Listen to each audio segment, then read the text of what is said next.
What's up, guys? Welcome back to Sitting Courtside, episode 65. It's your boy Jerry D, of course. And it's your boy Dante T, back with another episode, baby.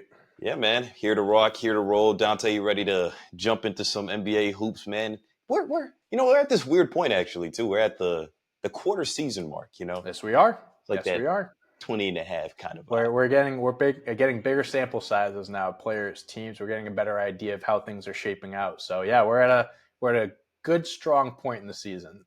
Yeah, I'll piggyback off your wordplay here. Strong point, which hasn't really exactly been what the Bucks have been to start off the season. Mm-mm. I think they were 2-9 at one point. They were looking Not like good. they're in the Philadelphia depths. The streets, the slums. Depths you do not want to be in. But yeah, no, tough start to the season for the Bucks, for sure. Yeah, but they turned it around. Happened to win 6 straight games, and I have this ridiculous stat lines from the last 7 games of Giannis. I'm just going to read off the points because... Go ahead. Yeah. We'll make sure we have this on the screen for you guys so you see it. 59, 22, 20, 41, 37, 32, 42. Like, there's a triple-doubles mixed in here twice. A lot of double-doubles in most of these games. So all shooting above 50% too. Not a single game below 50%. Yeah, hey man, that's what happens when you're the only one on your team that that they can count on, and someone needs to do all the dirty work for you. Which we got to give some props to Damian Lillard as well, who's also finding a nice little stride. He's averaging 26 this season, 26 and 8. Good numbers. Good. I don't know if I need to give Doc Rivers his credit here, but I'll wait on that. No, we're not giving him any credit. This is all players. Yeah, this is the guys. We're not giving Doc any credit yet. So what do you think? What do you think about the Bucks' recent resurgence here? Is it something that's here to stay? Is it sustainable, or will they fall back kind of into this Eastern Conference slum? I mean, honestly, it was really just a matter of time before the Bucks, maybe figure it out isn't the way to put it, but start putting it together in the sense of, listen, they're not who they were years ago. That the championship team from 2021, 2022 is not the same team that they have now. It's a lot different. They've lost some pieces. Guys have gotten older. And that's something that they've had. Those are obstacles they've had to deal with. But then you look at the standings in the East, and it's just you look at all the rest of the teams, and there's just no chance Milwaukee is going to stay towards the bottom. It's they have Giannis. You have Giannis. That's all you need, right? In this conference, it doesn't take much to be a playoff team, to be a play-in team. They're the 5th seed right now, and they were as low as 13, 14 not too long ago. They were dragging. So it's a long season. It's an 82-game season as well. It's not it's only 40 games, and it's oh, shit, we're 20 in, and this is where they are, right? It's a long season. Some teams start slower than others. The Cavs started 15, 16, 17 or whatever it was. And, then they lose a few games. Some teams lose some games to start. They don't have a great record, and then they start picking it up. In this case, the Bucks won 6 in a row. Who knows? That could go to 10 games. You don't know. So in this league, it's any given night. I think the Bucks are, they're better than where they were to start the season. I think that they will stay in the playoff picture, top 6 seed. I don't think that they will finish the season below there, just because they are much better than these teams that are below them, and they should finish above them. So, yeah, I think it's sustainable at this point. Do I think that they're going to be a huge threat come playoff time? We'll wait and see there, but they are figuring it out, putting things together. So, credit to Milwaukee. I'm sure that this is just the start of, the season getting better and better and better for them.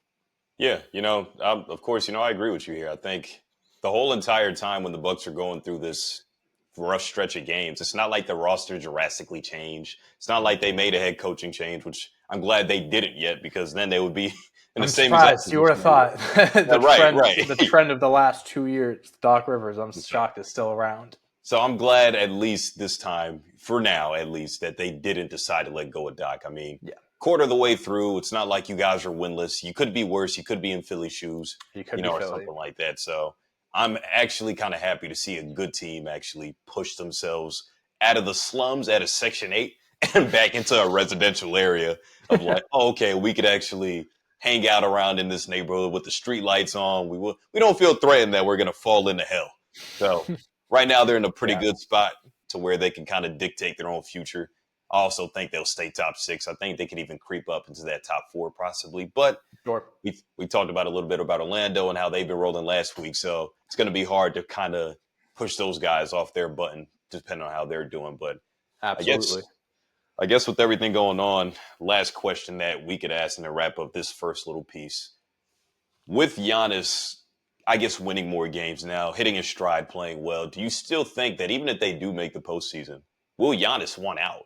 Will this still be a situation where it is title or bust for Giannis, for Dame, and the rest of the Bucks?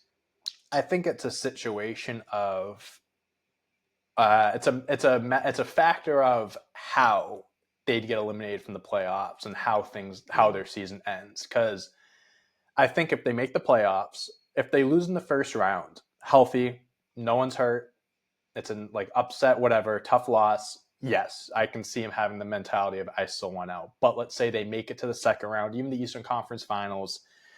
Lillard gets hurt, Middleton's hurt again, Lopez, whatever, and you're down a few key guys and you lose. I think then it's like, okay, like we lost, but it was because of this, and this.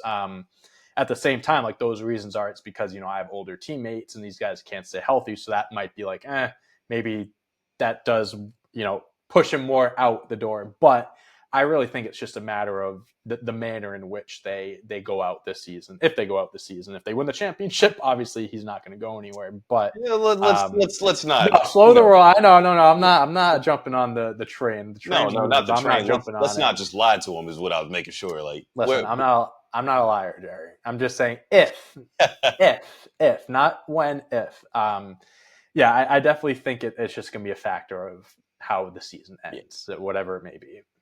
Yeah, no, I'm right there with you. I don't need to add anything to that, but we'll move on. All right, let's do it.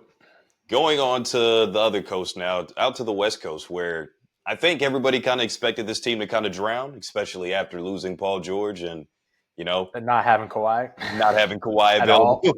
The Clippers were supposed to be a shit show. But the system, as he dubbed himself, and honestly, he shut us up because he's hooping. James Harden is carrying the Clippers right now. He is. Everything he's got going on right now, 22 points per game, 7 rebounds, 8.9 assists, and almost 2 steals a game, which is not quite vintage James Harden, but we're talking maybe 8 points less off of like what he was averaging as an MVP. Mm-hmm. So it's still very much I'm nice. And I had this video that I made earlier for one of our other projects where the hook was, I guess Father Time is low key getting his ass kicked. Because there's still a lot of good old heads in the league today. But conversation for another day. The Clippers are rolling. What are your thoughts on what you're seeing from James, from Norm, even like this team as a whole? Like, Clippers 13-9, by the way. Just talk to me about the Clips. 13-9, 6th in the West. That's not what I expected out of them at this point in the season. I think they're off to a really good start considering they probably had one of the worst off seasons this year, just as far as losing out on your star player and your other star player being hurt and not being able to count on him. Norman Powell, I think, has been the biggest, you look at his numbers compared to before, and he's averaging, I think at one point he was averaging 25 a game. I'm not too sure where he's at now, but yeah, he's stepped up huge. Zubac has been having a good year. You're having a few key bench guys that are stepping up, and of course, like you mentioned, James Harden being the system that he is. I mean, he's old. He's older. He's not the James Harden that we once were seeing when he was in Houston or nothing like that. But I mean, he's showing that he can still carry a team, at least to the extent, the Clippers being the 6th seed right now. Yeah. I don't know if it's sustainable because I'm looking at the standings right now. You have the Suns below them, the Lakers below them, the Nuggets below them, and the Timberwolves and Kings who are out of the play-in. But those are 2 teams that you could, people might expect to be in a playoff hunt. And then the Spurs, who are also, they're 11-9, they're positive. I said this with the Bucks. It's a long season, great start for LA and the Clippers, but Phoenix Suns had a few injuries, so they slipped a little bit. The Nuggets are still kind of figuring it out. The Kings have had a few injuries here and there. The Timberwolves, their chemistry looks terrible, but again, it's a long season. Those teams are going to figure it out, or you'd hope so. And the Clippers, they're looking good right now, but they need to do a lot to stay where they are and to maintain that playoff position. I'm not too sure if I can count on James Harden doing what he's doing now for a full 82 games. If he does, hey, prove me wrong. We can clip this off and we can play it for everyone. Extend it to cold takes. But right now, I mean, again, good for them. I don't see them sticking around in this playoff picture for the entirety of the season. I'm gonna go against the grain here. I actually kind of do. And okay. Why? Because it's your favorite LA team. Oh, I'm gonna kick your ass. No wonder why you're saying that. It's man. It's definitely not the brighter side of LA, but I give the Clippers their props mainly because of Ty Lue. Like, I mean, you can't discredit him. He's a phenomenal coach, and he's made everything work. Being able to settle out the rotation the way that he has, especially to kind of complement, James Harden's take. Like, we all thought he was crazy. We have the proof from the videos over the summer. Like, dude, you're not that guy anymore. Like, to call yourself the system just because you happen to re-sign with this team, you lost Paul George. Like, we were talking hella shit. Big statement for a 34-year-old. My point exactly. So why am I supposed to take that seriously? But, where are my manners? How did I forget? Like, we are in the 21st century and it is 2024 and we got about, X amount of days until 2025 comes through. So modern medicine is up to date. Training is up to date where he can keep his body fresh. True. I mean, technology, all this stuff. We see LeBron doing it. We see Kevin Durant doing it. We see Steph Curry. But for some reason, we kind of shelve James Harden like, well, you're kind of done because you've been on 3 different teams in the last 4 years. But, like, can you blame us? I mean, his track record and what he's done to get out of situations and, things he's done and said, like, he's made us think of him a certain way and look at him a certain way. It literally made us, it rubbed us the wrong way to where we didn't really want to view him as that MVP caliber or super elite Hall of Fame player that we know that he is. Yes. But to think of himself in that light was a little much for us, which is why we trashed him. We trashed the Clippers because I got tired of betting on the Clippers to go somewhere every year. Yep. So I'm not going to make that same mistake again to think that they're going to go to the NBA Finals or anything like that. But I think the fact that they're sitting at the 6th spot right now, above 4 games, above 500, I know the teams beneath them, you could make the argument that they're better, especially Phoenix, given that they were at the top before Kevin Durant got hurt. Yeah. But I think adding Kawhi Leonard, I think maybe I'm putting too much stock into this dude. But I didn't mention him for a reason because I can't count on him. I can't. I wholeheartily understand. He's no factor into this for me right now. But you said if with the Milwaukee Bucks, I'm gonna use the if here for the Clippers. Fair enough. Yeah. This kind of feels like a mid-season acquisition because we haven't seen him in so long. Absolutely, right? Sure. So now you're getting Kawhi back into the fold, into what's going on, and I don't want to make it seem like he's going to be a system player, but to some degree, I'd make him play off of James Harden. There ain't no way he's coming back, and they're like, okay, we play through you now. No, everything he hasn't earned that, and that should not be the case when he comes back. You play through James Harden the whole entire time because he's gotten you guys this far. And if he comes back and he's looking like vintage Kawhi, then we can have that conversation of we'll ease him in, right? But that ain't off rip. That is not happening. No, it shouldn't happen. Let's play hypotheticals here, though. Let's say that Kawhi does come back and he's healthy. He looks good. Where do you stack this team up? Like, I get we don't think they're going to stay there, or you don't think they're going to stay there, but where do you put them at? Yeah, let's play this game. I know how much you love walking down this path with me. So. Listen, with Kawhi, I can't go back on what I've said in the past. When he's healthy, he's one of the top tier players in the league. I mean, I know he's older now, but we know what he can do. And maybe it's because we haven't seen a lot of it the last few years, but I'm still in the belief that he can step up when it matters the most. Yeah. What I've said the last 5 minutes is, again, I didn't mention Kawhi for a reason. I don't factor him in because you can't count on him. You can't. You can't do it, but in this case, we are. Okay? Hypothetically, we are in this case. With Kawhi Leonard on that team, when everything that I've said in the past, the logic being, yes, I do believe that they are a playoff team with Kawhi Leonard in the way James Harden is playing.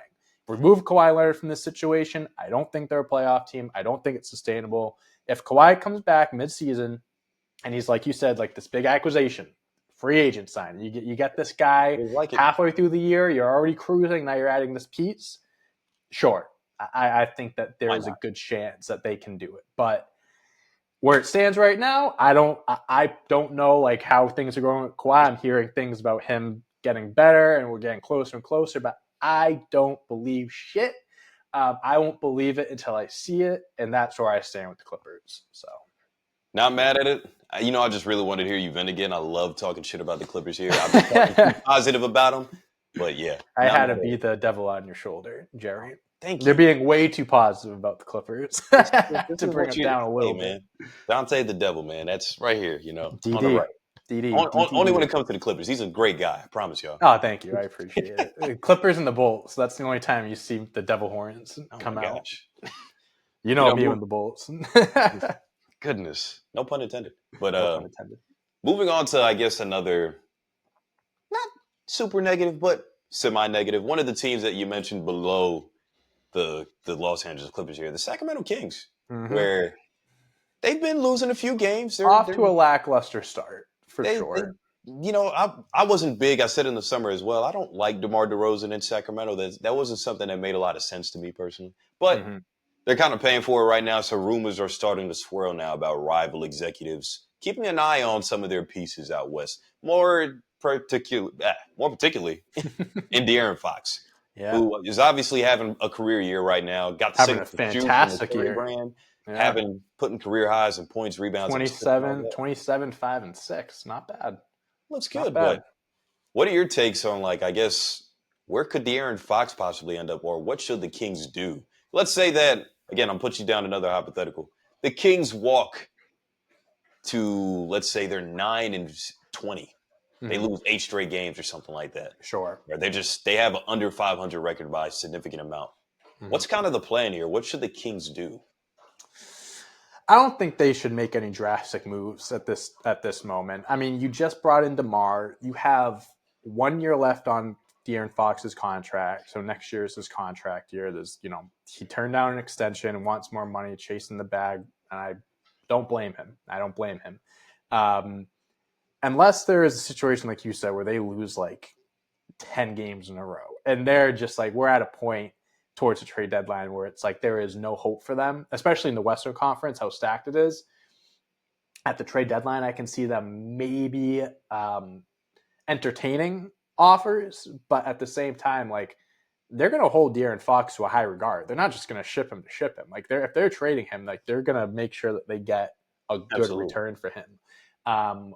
What team could do that? Honestly, at the top of my head, I don't really have many options because you have to consider cap space, picks, fit, obviously. So, I mean, I think he's an adaptable player. He's one of the fastest players, if not the fastest in the league. He has high pace on offense, can score, can shoot, can play defense. But that's all the reasons why I just said are reasons why the Kings shouldn't want to trade him. You keep, especially him, I think you hold out for as long as you can. You drafted him. He's been there for almost 10 years. Like, I don't think it's going to be that easy for them to get rid of him. But if an offer is presented to them that you can't refuse, and things are really looking bad, sure, I can see maybe something happening. But I think the Kings should at least hold out for this year. And if things don't look good at the end of the year, this offseason, maybe you make some moves, you make some changes. But yeah, I think they should stand pat for now. I don't think they should overreact yet. Yeah, you're a lot more positive than I am. You think they should ship him off? Value's high. So it's not like I do it right at this instant. Like, oh, we're 9-12. Like, we got to bail out because we've been using this for the Clippers. We use it for the Bucks. It's a long season. There's a lot that could happen. They could go on a 10. You said they can go on a 10 losing streak. They can go on a 10 winning streak, and next thing you know, they're top 4 in the West. Straight wins. And I don't know where they're a top 4 seed. And this tweet that I'm looking at never even existed. It's like, what was the point? But I personally don't know where the Kings would end up. I don't know where they fit in the shuffle of this Western Conference. Like a few years ago, when they blasted on. They were the 3rd seed 2 years ago, and then last year they didn't even make it. Good. They look good. Now they get DeMar, and it's weird. That's where I'm kind of lost at. Like, adding DeMar just wasn't. It wasn't a move that elevated their team. It was more of a sideways kind of thing for me. Big name signing, but it wasn't something that, like, I think with the high-paced offense, like, he can fit in there or whatever, but, like, it's not a move that necessarily makes you that much better. It kind of keeps you the same. It's and horizontal. that's what we're seeing right now. Exactly. Like we're moving sideways. It's not forward. It doesn't make you worse. I don't think it made them worse, but it didn't make them significantly better, which is obviously what they hoped. And having a fit of Fox, Sabonis, and DeMar, not saying that they can't play off one another, but there's not different, I guess, protruding skill sets from each one to make me say, wow, I could look at the Kings and say they're going to be another top 3 seed again this year. Right. I had hope before the season started that they'd be at least like a play-in team. I figured they were at least top 10 seed in the West. Yeah. I mean, they're close. I mean, they're right now. Where are they in the West right now? They're 12th, I think. They're 12th. They're 12th, but they're only they're 2.5 games behind San Antonio. So I mean, it's not like they're like it's early in the season. So like again, rattle off a few wins, you're back in the mix. But yeah, I mean, going off of that too, again, like what I said, don't throw anything away because things aren't looking good right now. I think personally, if someone gets traded first, it's DeMar DeRozan. I think that's the first. I think they'd let him go first. Then someone like De'Aaron Fox, again, unless it's a Godfather offer. But I think it just has to fall into like what could you get off of each guy. I would leave the door open for each one because I mean at this point now, let's say they do stay pat, they wait for another year. What does the roster look like then? Are you even going to be able to sign anybody else if you have to pay De'Aaron Fox this amount of money, or are you going to pay him knowing that we're probably going to stay stuck in neutral? It's kind of where my mind is at with the Kings. So I'm fine with kind of cruising it out for the rest of the season. But if a good deal comes up that offers me a chance to possibly reset, I wouldn't be mad if the Kings did it. You gotta do. Let's just say they retool. Let's say you want to build around Sabonis and make takes you back a few steps, but like not too far back. Yeah. Because like at this point now, like looking at the standings, I look at Memphis and say, yeah, they are better. The Rockets, yeah, especially this year, they are better. All these teams in the top 6, I'm confident to say like now, like, wow, yeah, all these teams are good. Like they're all better than what the Kings got going on. So yeah, I'm kind of out on Sacramento right now. I'm low. I mean, from the sample size that we got, I mean, it is discouraging for how they can look the rest of the year. Where it stands right now, I mean, if they make the playoffs, they're gonna be fighting tooth and nail. they're gonna barely get by, barely make it in. But again, long season, we'll see. Yeah. Well, to close it out here, we got more trade rumors, which this dude's been in the rumor mill. I was gonna say that I'm shocked this guy is still in the same spot. All right, let's not keep the people in suspense, guys. Kyle Kuzma is being monitored again. For like the 90th time. But you know, the Lakers wanted him last year. I think the Cavs wanted him last year. And these the Mavs were in the mix too. The Mavs were in the mix before they made the Gafford deal. Like there's a lot going on. But the Lakers, the Heat, the Bucks, Warriors, and Cavs, where would you want to see Kuz play? My whole tone right now is not to be disrespectful towards Kyle Kuzma, guys. Mm-hmm. It's to be disrespectful towards the fact that are we going to keep flirting with the fact that this could happen? Or just get the man the hell out of Washington. I know. Why is he still there? I mean, honestly, like, why is he still hanging around? 2-16. The Wizards are going nowhere. Clearly, he's averaging 16, almost 6 rebounds, 2 assists a game. I mean, Kuzma isn't putting up the sexiest numbers either. I mean, it's a product of playing in a shitty environment and also just like. I'm sure he's checked out. I'm sure he just wants out of there, dude. You know, I think this is going to be a matter of whatever team does trade for him. If he gets traded, it's going to be like, okay, he's locked back in now. He's going to like step up. As far as where I think or where I want to see him go, I don't want to see him go to Cleveland because they're the biggest threat to Boston in the East right now, I'd say. So, hey, get bias. No, bias is very much so included here. No, I don't want him in Cleveland. Golden State, I guess. I mean, I think that would fit Golden State, where they just kind of brought in a bunch of like role players this offseason, throw him in the mix. I think that would kind of make sense. I mean, the Bucks, sure. I mean, they could use some help. They're on a 6-game win streak, but they could use some extra help. Miami's always in the mix in the running for guys, so I could see them putting something together and getting Kuzma in Miami, and then the Lakers. Hey man, they want him back. They're calling him back. Kuz, we miss you. We shouldn't have traded you in the first place. They really shouldn't have. No, they shouldn't have. I don't know. I guess it really depends on what the Wizards are looking for and what Kuzma's value is. Like, I mean, like, what is he worth? What is he worth? No, like, what is he worth? I don't is he know, worth man. a first round pick at this point? I don't know. I wouldn't say I don't know. The Wizards got no first round picks for Bradley Beal. Are they going to get a first round pick for Kyle Kuzma?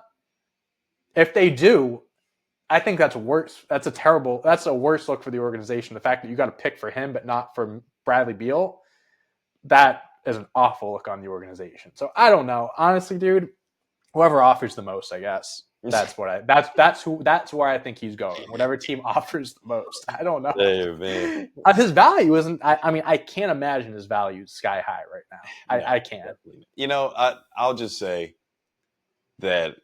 No disrespect to Kyle Kuzma either. No disrespect to him. It's just the situation. It's just the situation that he's in. It's all disrespect to Washington and the way they're running that organization. They are a terrible organization. They might as well go back to the Bullets. I want to give oh my gosh, they're catching bullets right now. He's shooting 42% from the field and 27% from three, and he's also down 6 points a game, almost 7 from last year. So I will say not good. That the funniest thing that I've seen about this situation is what Matt Barnes, I heard him say earlier. The Washington Wizards went 0 for win-free. Like they won no games. They didn't win it in November. No win November. And you know what I think hurts Kuzma's value is the fact that last year he was ragging on the Pistons, and he was like talking about them being like low in the standing. I forget the exact wordage, and now it's like, look at you now, Kuz. I think Detroit tweeted something. He's like, "Oh, way to clap back all this time later." It's like, bro, you have 2 wins on the season. I'm right there. I'm right here with you. I would focus on what's going on with your team right now. I'm right here with you, dog. Like this situation is very much a shit show. There's not really a whole lot to talk about. We weren't even supposed to talk about Washington here, which is why I left them off the rundown. I made sure to not even include them because I know that we trash bad teams, and that I hate to say it, that is a bad team. And it's it's the worst team. It's not a bad team. It's the worst team in the league. They need to go ahead and accept the rebuild, trade Kuz, get rid of Jordan Poole, get rid of whatever you can for any bit. Yes, you signed him for whatever reason to trade him for one other second-round pick. Like, bro, you got Bilal, you got Alexander Sarr. Build around your freshmen and Bub Carrington. Build around your young people, and let's see what happens. But in terms of the question that I asked, where do you think he's going? I honestly don't care. I'm right here with you. I mean, they give us no reason to care. I want the Lakers to get Kuz back because I never wanted to lose him, but I don't want to give up something. Like what would you give up? I think it's more likely if you guys get like a Valanciunas than Yes. Do you want Valanciunas? That's a whole other thing. But I think it's more likely that you get him. I do. There you go. I want to slide AD back to the floor, but Kuz, best landing spot in terms of opportunity, in terms of winning. I mean, obviously Cleveland would be great because I think there's not really a big name on their bench that really steals the show. It should be Karis LeVert, but I feel like I kind of see what he's settling into, and that's fine. I mean, best team in the league record-wise, so I get it. But I think Cleveland or Golden State probably make the most sense for him to actually go somewhere and make an impact, whether it be off the bench for both teams or as a starter for either team. It kind of makes sense. When I close my eyes and I envision Kuzma anywhere but Washington, first team I think of is Golden State. So that would be my gun to my head, Golden State. But gun not pointing to my head, I don't give a fuck. Okay. All right. We're good. We good? We can end this because I think we covered everything. We checked all the boxes. We shit on all the teams. We spent the last 5 minutes shitting on Washington. Let's get out of here. Thank you guys for sticking around with us because we know it can get a little boring at the end when we talk about teams like Washington, but it's our job. We got to do it. We got to cover them at some point. So thank you guys for watching. Thank you for being patient with us. Please make sure to like and subscribe if you are here on YouTube. Put in the comments your thoughts on the topics, what we talked about here, where you think Kyle Kuzma might go, where you think the Kings will end up in the rankings, the Bucks, all that good stuff. If you're an audio-only listener, give us a 5-star review, rating, all that good stuff. Thank you for sticking around for episode 65. We will see you next week for episode 66. Peace. Yeah!